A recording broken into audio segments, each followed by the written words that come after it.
Hey there, gamers. Welcome to Lore Room, the podcast where we dive deep into the incredible stories behind your favorite tabletop games. I'm Avery, and today we're talking about what might be the biggest crossover in tabletop gaming history, Magic the Gathering and Warhammer. When I first heard about this collaboration, I thought it was just some wild internet rumor. And I'm Eden. Oh my gosh, Avery, right? When this was announced back in 2022, the entire gaming community just exploded. You had Magic players who'd never touched a miniature suddenly Googling, what's a Space Marine, and Warhammer fans trying to figure out what a Planeswalker was. It was beautiful chaos. And if you're not familiar with these franchises, they're basically the titans of their respective worlds.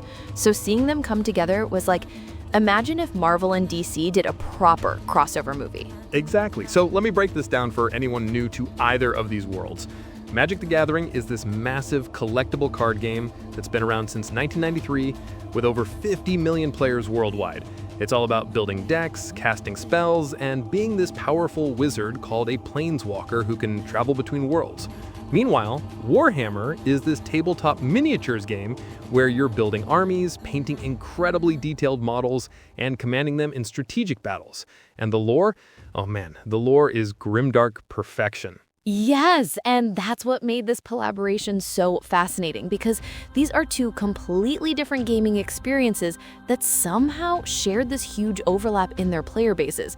So when Wizards of the Coast announced their Universes Beyond initiative and revealed they were partnering with Games Workshop, the hype was real. I mean, we're talking about bringing the grim darkness of the far future into the multiverse of Magic. Space Marines casting lightning bolts, Tyranids as creature cards. It was like a fever dream come to life.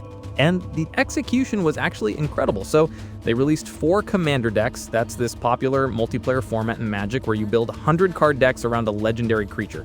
Each deck represented a different Warhammer 40k faction. You had Necron Dynasties, which was perfect because it's all about bringing things back from the dead.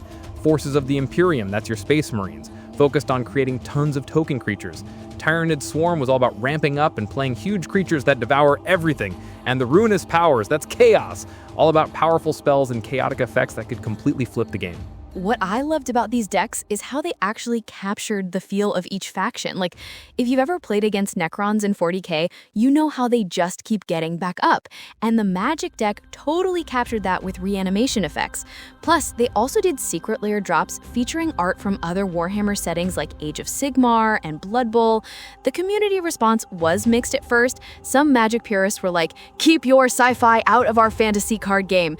But crossover fans were absolutely losing their minds with excitement. And let's talk numbers, because this collaboration makes so much sense from a business perspective.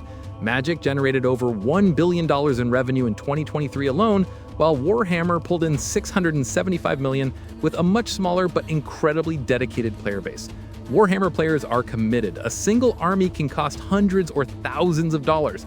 So when you bring these communities together, you're creating this perfect storm of passionate players willing to invest serious money in their hobbies. Absolutely. And what's really exciting is thinking about where this could go next. We've seen Magic dabble in other franchises too, Lord of the Rings, Doctor Who, Fallout, but the Warhammer collaboration feels different because there's so much overlap between the communities already. Could we see a Warhammer-themed Magic video game? Official Warhammer miniatures from Magic characters? The possibilities are endless. As someone who loves both hobbies, I'm just excited we're living in a time where these crossovers can happen. So that's our first dive into game collaborations. Next episode, we'll explore another fascinating crossover story. Until then, keep those dice rolling. I'm Eden. And I'm Avery. Thanks for joining us in the Lore Room.